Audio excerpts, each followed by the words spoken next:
Bienvenue dans toutes les France. Dans quelle mesure la question du halal est-elle une préoccupation centrale de nos concitoyens? Débat avec nos invités. Christine Tassin, tout d'abord, vous êtes professeure agrégée de lettres classiques et présidente de l'association Résistance républicaine. Vous avez écrit un ouvrage intitulé La faute du bobo Jocelyn, publié aux éditions Riposte Laïque. Merci d'être avec nous aujourd'hui.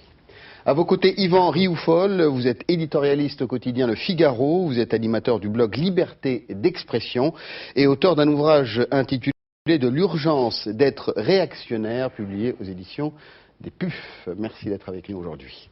De l'autre côté de notre plateau, Azouz Begag, écrivain, sociologue, chercheur au CNRS, auteur d'un ouvrage intitulé C'est quand il y en a beaucoup, aux éditions Belin. Merci d'avoir accepté notre invitation. Bonsoir. Et à vos côtés, Nassira Guénif, vous êtes sociologue et maître de conférences à l'université Paris-Nord. Yvan Rioufol, fallait-il aborder dans le débat politique la question du halal et fallait-il que cette question prenne cette place centrale? La question du halal est un prétexte. C'est un prétexte même assez dérisoire dans le fond. C'est une sorte d'euphémisation d'un problème beaucoup plus complexe qui n'a pas été abordé précisément et qui est celui du communautarisme, qui est d'ailleurs celui et de l'immigration et du communautarisme. Ces deux grands interdits qui n'arrivent pas à accéder au débat public. Et donc on voit bien qu'aujourd'hui, on se focalise aujourd'hui sur cette affaire du halal, oui, qui en soi n'est pas un problème.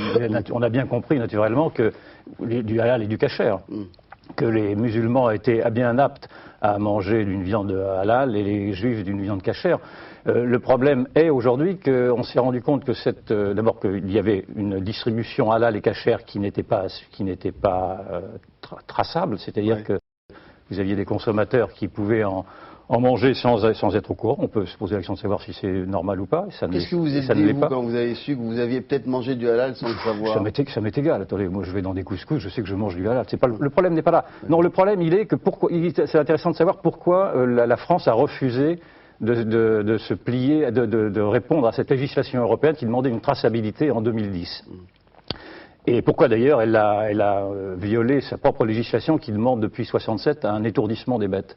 Elle l'a faite pour deux raisons: pour ne pas stigmatiser une religion, c'est dans ses attendus, et ensuite pour ne pas bouleverser une pratique commerciale. Et je trouve que cet argumentaire de dire qu'il ne fallait pas stigmatiser une religion est tout à fait révélateur de cette manière qu'a notre République laïque aujourd'hui de ne pas comprendre que si elle n'arrive pas à appliquer ses propres règles de laïcité, et si elle a toujours en mémoire, enfin, de vouloir ne pas stigmatiser des minorités, eh bien, effectivement, on arrive à un moment donné à ce que la loi des minorités supplée la loi de la majorité. Et donc, c'est ce principe-là. Ce que je veux dire, en un mot, ce n'est pas donc le halal qui est un problème, ce n'est pas l'islam qui est un problème, c'est nous-mêmes. C'est-à-dire cette manière qu'a aujourd'hui la République de ne pas savoir appliquer à elle-même et aux autres ses propres valeurs. Christine Tassin, c'est une préoccupation centrale pour vous? C'est une préoccupation centrale et je suis... oui, tout à fait. Oui. Je trouve absolument anormal de manger halal sans le savoir. Je pense qu'au moment où on nous dit qu'on doit choisir de manger sucré, salé, bio, végétarien, qu'on nous impose de manger sans le savoir une bête qui a souffert pendant 10 minutes, un quart d'heure avant d'être tuée, n'est pas normal. Je pense que savoir que j'ai payé une dîme à une mosquée sans le savoir, c'est quelque chose qui est absolument inacceptable en France. Et donc, pour moi, le halal est une question centrale, même si je suis d'accord avec Yvan Rioufol sur le côté minorité, majorité, et puis qu'on cache, effectivement, c'est l'arbre qui cache la forêt du communautarisme. Je crois qu'effectivement, le halal est un outil utilisé pour une occupation politique de la France, puisqu'on voit bien les revendications dans les cantines, quand il y a des demandes de halal, demandes sans porc, demandes sans viande. Il se passe quelque chose en France qui n'est pas normal. Azouz Begag, déjà dans votre ouvrage de l'an dernier, vous aviez un chapitre intitulé Haro sur le halal.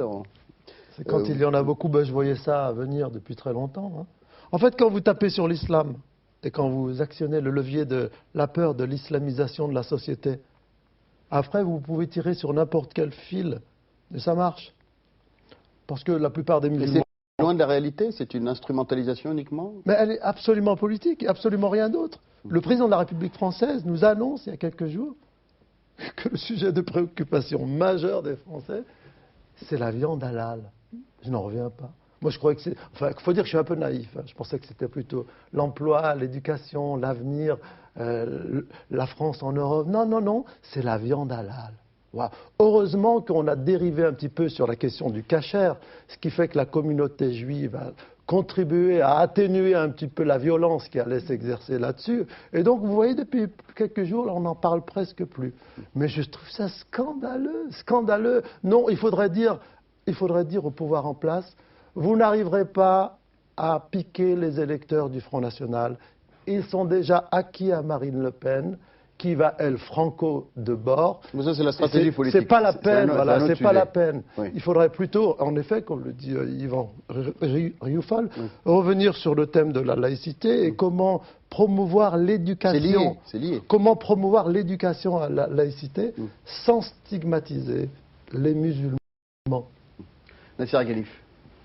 Moi, je suis un peu à la fois éloignée et interloquée par tout ce qui se passe. J'avoue qu'on est revenu à quelque chose qui finalement est une routine qui s'est installée il y a déjà quelques années et qui consiste à installer une espèce de réflexe pavlovien qui va être réactivé régulièrement à partir d'un certain répertoire, certain vocabulaire. Il y a donc comme ça une espèce de continuité sémantique entre halal, islam, islamisation, islamisme et communautarisme, laïcité, droit des femmes, oppression des femmes d'ailleurs dans la foulée. C'est un champ sémantique. On a l'impression que quand vous énumérez ces mots qu'ils ne sont pas liés. Or, il y a un lien ils le sont complètement. objectif. Et alors, il y a un labourage, n'est-ce pas? Alors, j'aurais préféré qu'on revienne à la figure de Millet, mais c'est pas le cas là. On est vraiment dans une espèce de labourage fatigant, qui en fait traduit une forme d'anxiété et qui n'est pas celle d'ailleurs de ceux et celles qui pourraient être amenés à manger du halal et qui visiblement effectivement n'en nourrissent pas une inquiétude particulière, mais celles et ceux qui pensent que le halal, mais on attend la suivante, d'ailleurs elle est déjà arrivée, hein, c'est l'immigration, ça a été annoncé avant-hier. Ouais, non, mais ça c'est des thématiques Non, récurrentes c'est pas une au ancienne, moment des c'est-à-dire qu'effectivement il y a une présidentielles. scansion, n'est-ce pas? Parce que si effectivement on veut faire fonctionner les réflexes pavloviens, il faut bien une scénographie qui corresponde au climat politique actuel. Et donc la scénographie reprend là, c'est-à-dire que maintenant qu'on nous a servi du halal pendant 10 jours, on nous sert de l'immigration avec la menace de sortir de l'espace Schengen au cas où les règles ne seraient pas respectées. Alors, donc rien de nouveau de ce point de vue-là. Par contre, je voulais juste signaler une chose, c'est que toutes les fois qu'il y a une revendication de la part de certaines associations locales, c'était le cas à Lyon, ça a été mis en place, hein, je le signale, et visiblement tous les Lyonnais ne se sont pas précipités dans la rue pour protester contre le fait qu'à l'école, il soit proposé effectivement des menus non avec viande, sans viande, hein, pour les élèves qui le souhaiteraient. Ça s'est passé de manière tout à fait souple, hein. Il y a eu des présentations, des négociations, ça a été mis en place, il n'y a pas de surcoût, il n'y a pas de non-traçabilité, en tout cas pas plus que dans d'autres domaines. Et le problème, c'est qu'effectivement, il n'y a jamais eu de revendication jusqu'à présent de viande halal dans les écoles publiques françaises. On va revenir sur cette question, mais avant enfin, cela, il y a une chose, la laïcité, vous allez reprendre la parole. Non, mais je voulais juste signaler une chose. Je pense qu'il y a une erreur qui est faite. La laïcité est un principe, ça n'est pas une valeur, c'est un principe de gouvernement, c'est un outil de gouvernement. Et le fait de l'ériger en valeur et de la faire monter si haut d'ailleurs dans les valeurs que nous devons défendre, la dessert de manière systématique à mon avis. Et enfin, la laïcité prévoit effectivement que l'on puisse s'assurer que les cultes sont exercés, les pratiques religieuses sont exercées dignement dans l'espace républicain. D'accord. On va revenir sur cette question qui est centrale, le lien avec la laïcité, mais avant cela, revenons sur la manière dont s'est emparée la classe politique de cette thématique, le halal. Regardez. François Fillon se défend de tout dérapage. Pourtant, c'est bien sa déclaration hier qui déclenche la polémique. Pays moderne, il y a des traditions qui sont des traditions ancestrales qui correspondent plus à grand chose alors qu'elles correspondaient dans le passé à des problèmes d'hygiène. On pourrait y réfléchir. Scandale et colère dans la communauté juive. Le grand rabbin se dit très gêné. Avec le consistoire, il demande aux politiques de tous bords de cesser d'instrumentaliser les religions. Les problèmes de la France sont tellement importants. Nous sommes en période de crise. En quoi le problème de la viande cachère est un problème majeur et halal, est un problème. Mais je parle pour le juif que je suis. Je ne réponds pas à la place des musulmans. En quoi est-il un problème majeur pour la France? À l'UMP, en pleine campagne, beaucoup sont choqués et regrettent une telle maladresse. C'est une erreur, c'est une faute. Une faute parce qu'on doit respecter les religions, toutes les religions. on doit les respecter. On n'est pas ici au-dessus des religions pour leur dire ce qu'il faut qu'elles fassent. Il y a un sentiment de malaise chez les Français de confession juive et de confession musulmane. Ce n'est pas le sujet prioritaire de la campagne. Aujourd'hui, les préoccupations des Français, c'est quoi? C'est l'emploi, c'est le logement, c'est l'insertion des jeunes. Lors de ce déplacement en région parisienne, François Hollande dénonce une surenchère de la majorité. Évitons ces faux débats, ces polémiques inutiles. J'appelle le président de la République, pour le temps où il est encore dans cette fonction-là, et le Premier ministre, à avoir de la retenue et de ne pas froisser un certain nombre de consciences. Objectif apaisement désormais, François Fillon recevra dès demain à Matignon les responsables des cultes juifs et musulmans. Christine Tassin, alors à la lumière de ce reportage, est-ce que vous pensez que c'est une thématique qu'il faut absolument mettre en avant au moment d'élections majeures en France pour peut-être insister ou essayer d'attirer un certain nombre d'électeurs? Tout à fait. Je crois que vous pensez qu'il faut le faire? Je crois qu'il faut le faire et je suis ravie qu'il y ait eu l'émission d'Envoyé spécial qui a permis effectivement de faire émerger dans les médias ce problème qui en est un et qui est vraiment caractéristique de ce qui se passe. Effectivement, on ne dit pas que l'immigration pose problème parce que tout simplement, non pas parce que les étrangers posent problème, au contraire, la France a une tradition d'ouverture, d'asile et on en est heureux, mais tout simplement parce qu'on a des millions de chômeurs, parce qu'on a un manque de logement. Mais c'est l'islam qui vous pose problème, c'est l'islamisation, pas l'immigration en tant que telle, non? Disons qu'on a une grande majorité d'immigration qui est d'origine islamique et c'est vrai que nous musulmanes, nous sommes très inquiets de l'islamisation de la France. Ça c'est une réalité. Moi, je suis très gênée de voir la multiplication des voiles dans la rue. Je trouve qu'il y a quelque chose qui ne va pas. Je suis très gênée quand j'entends que des jeunes filles n'ont plus le droit de porter des jupes dans les banlieues, dans leurs cités, quand qu'elles doivent rentrer. Dans la rhétorique pavlovienne. Nous mobilisons le halal et les mini-jupes. Ça n'est pas une rhétorique. C'est la même continuité rhétorique et sémantique. Ça c'est le côté intellectuel. Moi je suis pragmatique. La réalité. C'est au quotidien, c'est exactement ce que vivent les personnes. Justement, le réel. Et pourquoi les Français qui ne sont pas racistes, la preuve c'est qu'en 2002, il y a Jean-Marie Le Pen, 20%. Enfin, je veux dire, si les Français étaient racistes, on n'aurait pas eu ça. Il faut arrêter. Il n'y a pas de racisme structurel en France. Les Français sont en train tout simplement de réagir, de se hérisser contre des choses qui sont complètement contraires à notre tradition laïque, à notre tradition héritée des Lumières, notamment l'égalité homme-femme. Vous pensez sincèrement qu'au moment d'une élection présidentielle aussi importante que celle-là, soulever des problèmes qui en fait divisent les gens, vont faire monter les anxiétés, vont faire exploser des rixes intercommunautaires, c'est le bon moment? Mais pas du tout, au contraire, c'est exactement le contraire.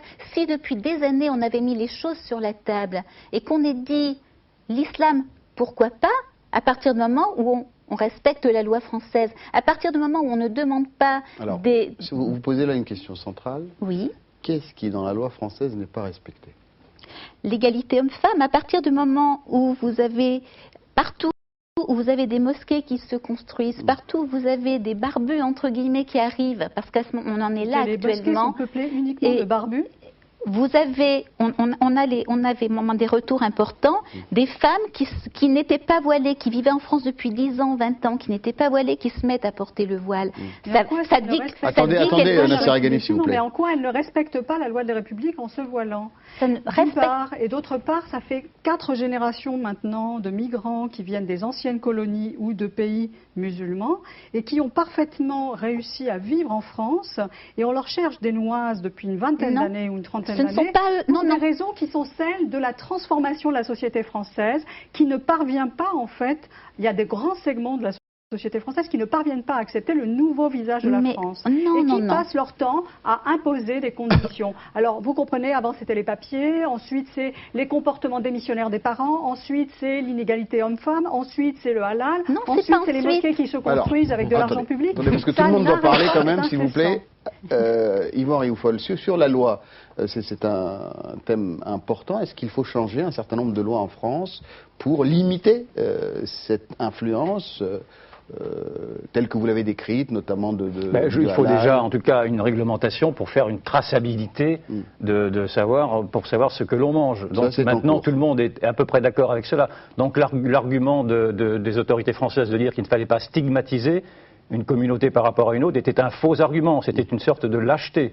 Donc on a bien compris cela. Et s'il y a eu cette résonance sur l'affaire du halal, c'est parce qu'effectivement, dans l'opinion française, on a bien compris qu'à travers le halal se posaient des phénomènes de repliement communautaire. Je ne dis pas qu'il y a un lien entre le halal et le repliement communautaire, mais enfin, vous avez quand même Gilles Kepel qui a décrit ceci dans son livre 93 en disant que la culture halal était quand même une culture de repliement, voire de refus de coexister aujourd'hui avec la République laïque. Donc ça pose un problème.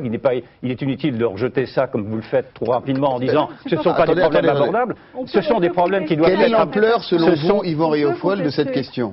C'est justement le problème. Ce sont des problèmes qui sont inabordables. Donc pour l'instant, nous ne pouvons pas les mesurer.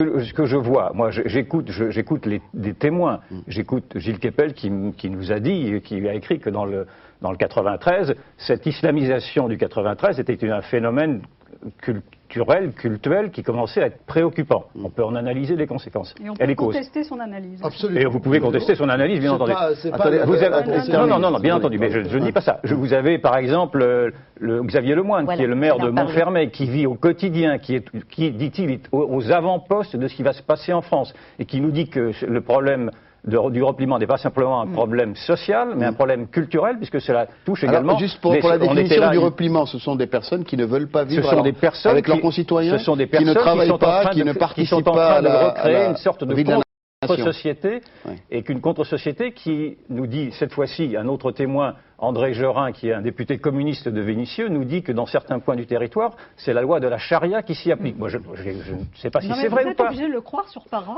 Mais il est dans l'excès. Mais d'accord. Comment cette loi peut-elle s'appliquer? Il y a 30 ans, j'étais à Vénissieux en train de faire une enquête de terrain dans la ville de Gérin. Gérin n'avait aucune conscience de ce qui se passait. Il a conduit à la destruction d'une partie des quartiers qu'il gérait. Il était incapable d'assumer les réalités qui, à l'époque, se déployaient à Vénissieux. J'étais simple sociologue inconnu à l'époque. Nous avons fait des rapports pour mettre en évidence ces aspects-là. Il n'a rien fait pendant 30 ans. Gérin dit n'importe quoi, Lemoyne dit n'importe quoi, Kepel dit n'importe quoi. Il n'y a que vous qui dites des choses intéressantes.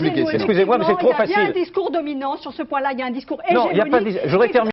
Au contraire, je voudrais terminer. Qui consiste à toujours stigmatiser les C'est fatigant de parler de la même manière que Xavier Lemoyne, lorsqu'il était secrétaire général de la mairie de Montfermeil, je suis allée à un entretien avec lui à l'époque, j'enquêtais sur les bosquets à Montfermeil, Clichy-sous-Bois, comme toujours le font les chercheurs en toute discrétion et en toute humilité, ce qui n'est pas le cas de tous ces gens qui prennent la parole haut et fort et qui passent leur temps à parler à la place de tout le monde. Ah bon? C'est votre portrait que vous faites ou quoi? Non, pas du tout. Je ne suis pas toujours Attendez, monsieur Rieufol. Lemoyne, à l'époque, disait très clairement, effectivement, qu'il y avait un problème de désertion de l'État, qu'il y avait une incapacité de l'État à prendre la mesure des problèmes. C'est exactement le même constat. Alors, Nassir Haghani, s'il vous plaît, une question pour clarifier. Désertion de l'État n'est pas forcément en contradiction avec le fait justement qu'il y ait un certain nombre de composantes qui s'isolent. Comment se fait-il qu'on puisse passer d'un constat qui est celui de la désertion de l'État, qui a conduit à la politique de la ville avec effectivement les fossoyeurs qui ont été les siens? Comment peut-on passer de cela à un discours où on décide que le seul problème aujourd'hui c'est l'islam? Il y a comme un problème du point de vue de l'analyse. Vous n'avez pas entendu mon discours. Il y a un problème. Vous n'avez pas entendu mon discours préalable. J'ai dit que le problème. Attendez, ne m'écoutez pas non plus, comme ça sera plus simple, mais en tout cas, moi je m'adresse aux téléspectateurs. Alors, Yvan Rieufol. Et je dis, et je répète pour la énième fois, même si vous ne voulez pas l'entendre, que pour moi le problème n'est pas l'islam, mais le problème est la République, et précisément cette démission de la République en tous ses points, et notamment dans le fait qu'elle n'a pas su faire respecter les règles élémentaires qui étaient celles d'une politique assimilationniste, intégrationniste, si je puis dire, les mots ne sont pas très beaux, et qui consistait en fait à faire imposer ses propres valeurs